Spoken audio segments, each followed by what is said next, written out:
The fact that we had 2 divorces and there was no meaning, I think, with getting together again. Ils avaient un son fantastique, je trouve. Nous les avons d'ailleurs rencontrés lors d'une collaboration avec ABBA. Je ne sais pas où, mais j'ai senti que sa voix était spéciale. Malheureusement, elle est morte très jeune. Karen Carpenter est souvent considérée comme l'une des plus grandes voix féminines de l'histoire, mais son histoire est aussi bouleversante qu'inspirante. Au sommet de sa gloire, alors qu'elle avait le plus besoin de soutien, sa propre famille a pris ses distances. Aux côtés de son frère Richard, elle a acquis une renommée mondiale. Mais en coulisses, elle a lutté contre l'amour, l'estime de soi et ses démons personnels. Sa vie a été interrompue dans des circonstances tragiques, mais sa voix et sa musique continuent de toucher les cœurs du monde entier. Mais saviez-vous qu'Agneta Fältskog, la célèbre chanteuse du groupe pop suédois ABBA, a eu l'occasion de rencontrer Karen Carpenter? Que s'est-il passé lors de cette brève rencontre? Eh bien, Agneta Fältskog a révélé une vérité terrifiante à laquelle personne ne s'attendait. Voici l'histoire des Carpenter et la tragédie de Karen Carpenter. Karen est née le 2 mars 1950 à New Haven, dans le Connecticut. Son frère Richard était arrivé 4 ans plus tôt, le 15 octobre 1946. Leurs parents, Agnes Rohr et Harold Bertram Carpenter, n'étaient ni très chaleureux ni très affectueux, ni entre eux ni avec leurs enfants. Ce n'était un secret pour personne que Richard était le préféré d'Agnès, et elle n'a jamais cherché à le cacher à Karen. La musique était toujours présente à la maison grâce à la vaste collection de disques de leur père. Rock, pop, soul, jazz et musique classique ont rythmé leur enfance, façonnant les 2 frères et sœurs de manière différente. Harold a encouragé leur éducation musicale en veillant à ce qu'ils apprennent à jouer d'un instrument et développent leurs compétences. Richard avait un don naturel pour la musique. Il a commencé par l'accordéon avant de passer au piano, où son talent s'est véritablement révélé. Karen, quant à elle, aimait écouter des disques, mais ne s'est intéressée ni à la musique ni au chant avant l'adolescence. Pourtant, elle était toujours aux côtés de Richard, le suivant partout. Ils étaient proches, malgré leurs disputes fraternelles. En dehors de la musique, Karen adorait jouer au baseball avec les enfants du quartier.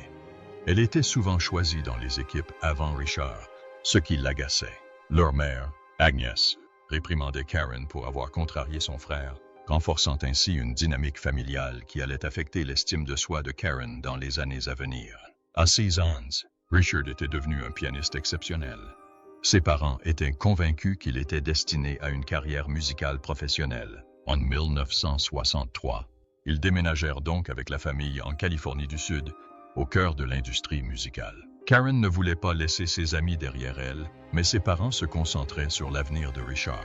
En Californie, Richard commença à se produire dans des clubs, cachant parfois son âge pour décrocher des concerts.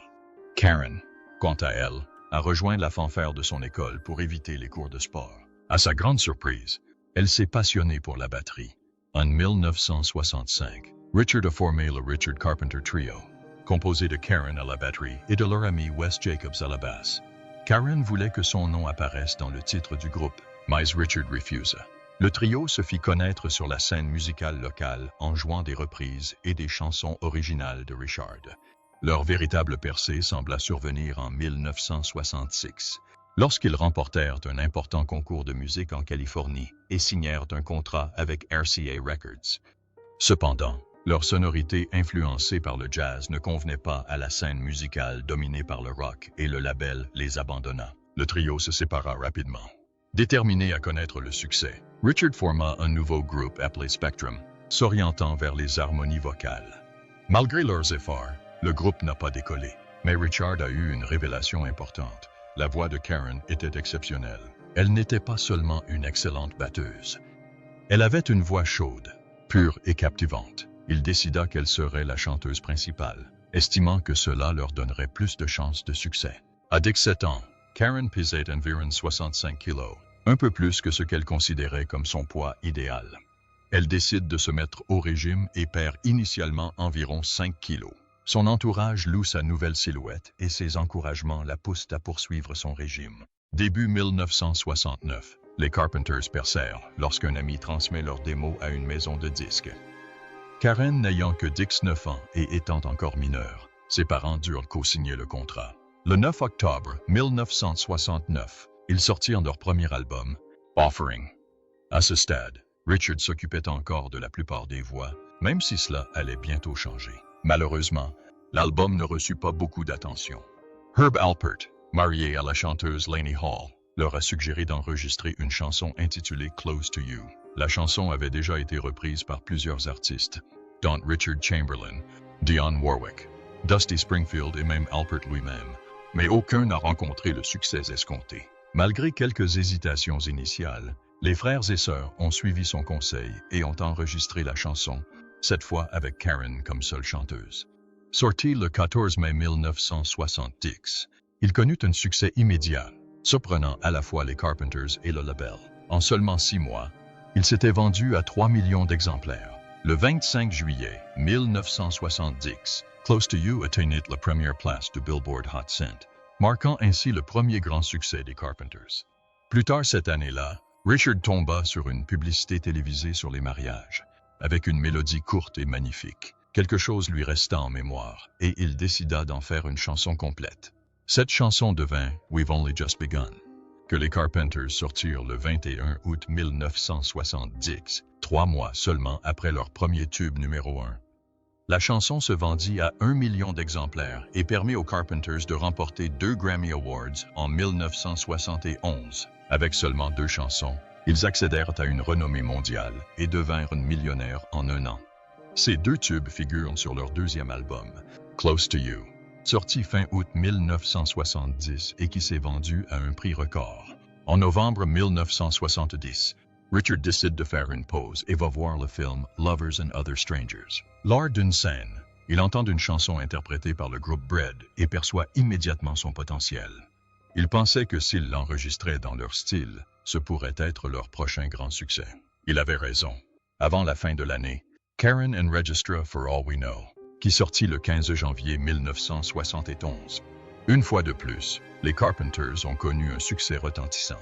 La chanson s'est hissée à la 3e place du Billboard Hot 100 et s'est vendue à des millions d'exemplaires.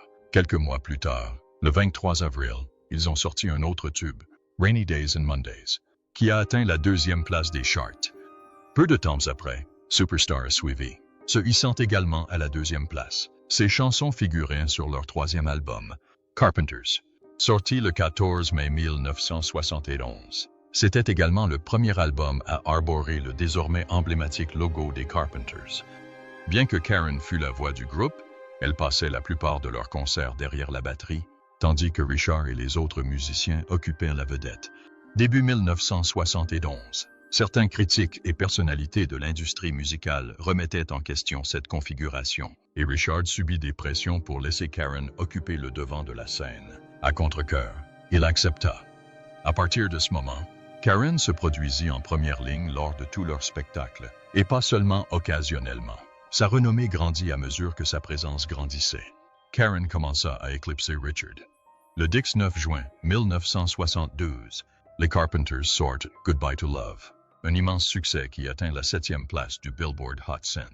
L'un des points forts de la chanson est le choix audacieux de Richard pour un solo de guitare fuzz, une technique rare dans la pop douce de l'époque. De ce fait, Goodbye to Love est souvent considérée comme la première ballade puissante et une influence majeure du genre.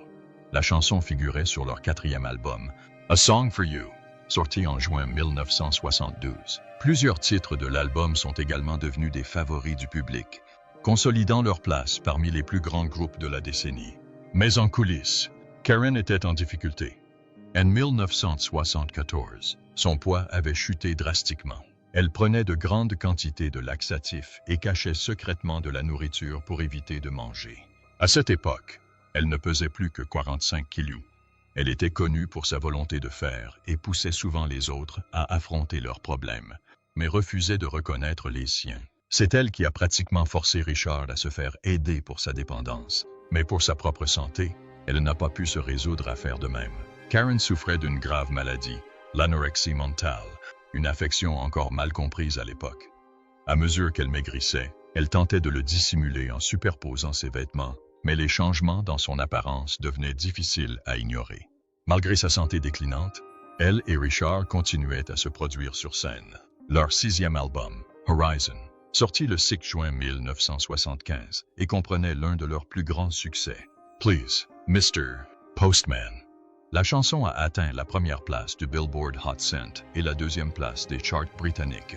Un autre titre marquant de l'album, Only Yesterday, a atteint la quatrième place du Billboard Hot 100. Début 1975, la perte de poids extrême de Karen a donné lieu à des rumeurs de cancer. À cette époque, elle était devenue accro au sirop d'EPK, un médicament utilisé pour provoquer des vomissements. Cependant, sa famille refusait d'admettre que quelque chose n'allait pas. Au fil des ans, le succès des Carpenters commença à décliner. Leur septième album, A Kind of Hush, sorti le 11 juin 1976, contenait des chansons remarquables comme There's a Kind of Hush et I Need to Be in Love. Mais ses ventes n'atteignirent pas celles de leurs précédents albums. Malgré cela, leur influence sur la musique fut indéniable. Les Carpenters ont vendu 150 millions de disques dans le monde, et la voix de Karen reste l'une des plus appréciées de l'histoire de la musique. En 1979, Richard décide d'affronter ses problèmes d'addiction et entre dans un centre de désintoxication. Durant cette pause, Karen se consacrait à un album solo qu'elle rêve de créer depuis des années. Elle sort du cadre habituel des Carpenters et enregistre 12 titres aux influences disco et autres rythmes entraînants qui remettent en question sa voix. Elle était enthousiaste quant aux résultats, mais lorsqu'elle a présenté le projet à Richard, celui-ci a réagi avec indifférence. Les dirigeants de la maison de disques ont également rejeté l'album, décidant de ne pas le sortir. Ce rejet a dévasté Karen. Elle avait l'impression qu'elle ne pouvait chanter que ce que Richard et l'industrie voulaient qu'elle chante. Même Quincy Jones, l'un des producteurs les plus respectés du milieu, a affirmé que l'album serait un succès, mais ses supplications ont été ignorées. La réaction de Richard était plus qu'une simple désapprobation. C'était de la jalousie.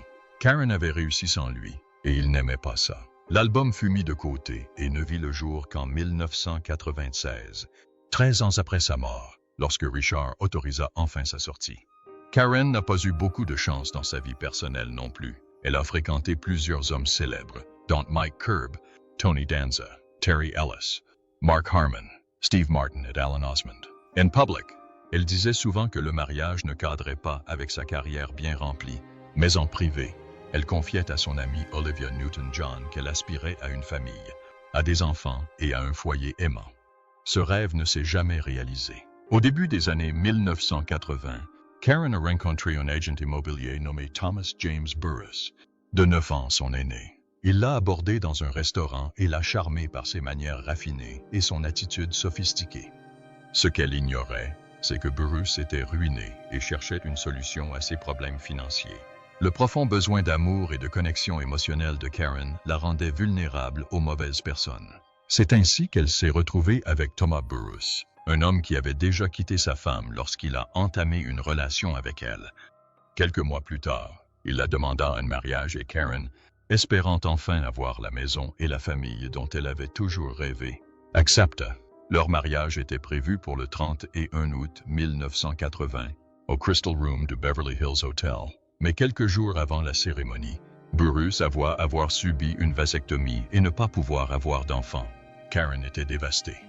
Elle voulait annuler le mariage, mais sa mère, Agnès, s'y opposa, prétextant qu'il était trop tard. Les invités avaient déjà réservé leurs billets d'avion et les faire-part avaient été envoyés. Karen avait passé sa vie à tenter de gagner l'amour de sa mère et, une fois de plus, elle avait mis son propre bonheur de côté pour lui faire plaisir.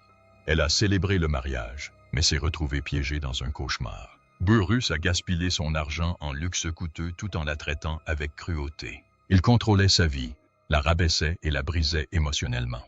À peine un an plus tard, Karen en a eu assez et a demandé le divorce. À ce stade, sa lutte pour perdre du poids était devenue plus intense. Elle prenait 80 à 90 laxatifs chaque soir et des médicaments pour la thyroïde pour accélérer son métabolisme, alors que sa thyroïde fonctionnait parfaitement. Ses amis les plus proches étaient très inquiets, mais les parents de Karen balayèrent leurs inquiétudes, affirmant qu'elle allait bien. Ils pensaient que son régime était une affaire familiale privée dont on ne devait pas parler. En 1978, deux des plus grandes voix de la pop se croisèrent. Agnetha Fältskog-Daba et Karen Carpenter des Carpenters. Leur rencontre eut lieu en Allemagne lors du tournage d'un épisode de la populaire émission Star Parade.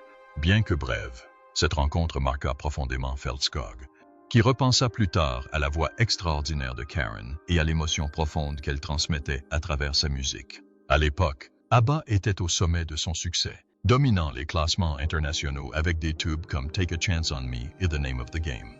Pendant ce temps, les Carpenters continuaient de jouir d'une grande popularité malgré les problèmes de santé persistants de Karen. L'épisode de Star Parade, diffusé le 11 mai 1978, présentait des prestations des deux groupes, offrant aux fans une rare occasion de voir deux des plus grandes chanteuses de l'époque sur la même scène. Karen interpréta Top of the World et Sweet, Sweet Smile, révélant la chaleur et la douceur de sa voix. Agnetha, connue pour son style de chant émotif, a été profondément émue par la performance de Karen. Des années plus tard, lors d'une interview, elle se souvenait de ce moment. « J'ai senti que sa voix était spéciale. C'est une de ces voix qu'on adore. » En coulisses, Agnetha et Karen ont eu l'occasion de discuter, bien que leur conversation ait été brève. Karen était connue pour sa douceur et son humilité malgré sa célébrité, et ceux qui la rencontraient la décrivaient souvent comme chaleureuse et accessible. Agnetha, elle aussi, était connue pour sa timidité, surtout lorsqu'elle rencontrait d'autres artistes qu'elle admirait.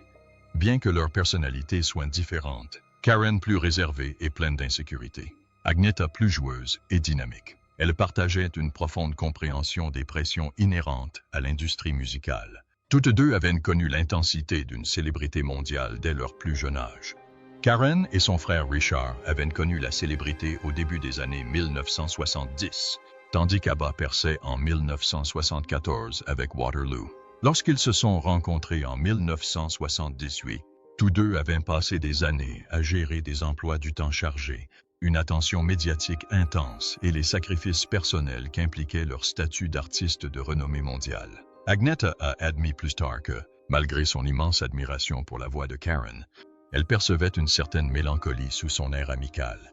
À cette époque, Karen luttait contre une anorexie sévère, même si peu de personnes en dehors de son entourage comprenaient l'ampleur de sa maladie. À l'époque, l'industrie du divertissement n'était pas aussi ouverte sur les questions de santé mentale et de troubles alimentaires, et Karen était censée préserver son image malgré ses difficultés. Pour Agnetha, qui a également dû faire face aux pressions de la célébrité et à l'anxiété des dernières années, l'histoire de Karen a eu une profonde résonance. Lorsque Karen décéda en 1983, à seulement 32 ans, Agnetha, comme beaucoup dans le milieu, fut profondément bouleversée. Elle dira plus tard combien il était tragique qu'une personne dotée d'un tel don ait tant souffert en coulisses. En 1981, contre la volonté de ses parents, Karen consulta un professionnel et se rendit à New York pour suivre un traitement auprès du psychothérapeute Stephen Levenkron, spécialiste des troubles du comportement alimentaire. Après plusieurs mois, il a invité sa famille à assister à une séance et leur a expliqué la gravité de l'état de Karen. Il leur a ensuite demandé de lui dire qu'il l'aimait. Richard et son père ont réussi à le lui dire, mais Agnès a refusé, allant même jusqu'à réprimander le médecin pour l'avoir appelé par son prénom. En septembre 1982, Karen fut admise à l'hôpital Lenox Hill de New York, où elle reçut une nutrition intraveineuse. Ce traitement lui permit de reprendre du poids, mais des années de jeûne avaient déjà affaibli son cœur. Les mois suivants furent épuisants pour Karen, physiquement et émotionnellement.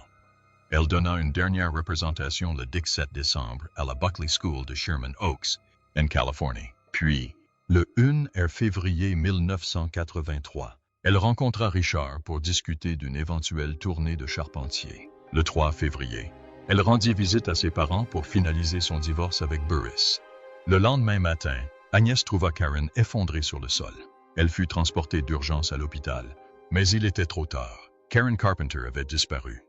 Elle n'avait que 32 ans. Les médecins ont découvert plus tard qu'elle avait pris du sirop d'IPK, un médicament qui provoque des vomissements, sans se rendre compte de ses effets dévastateurs à long terme. Ces purges constantes avaient progressivement affaibli son muscle cardiaque, entraînant un arrêt cardiaque.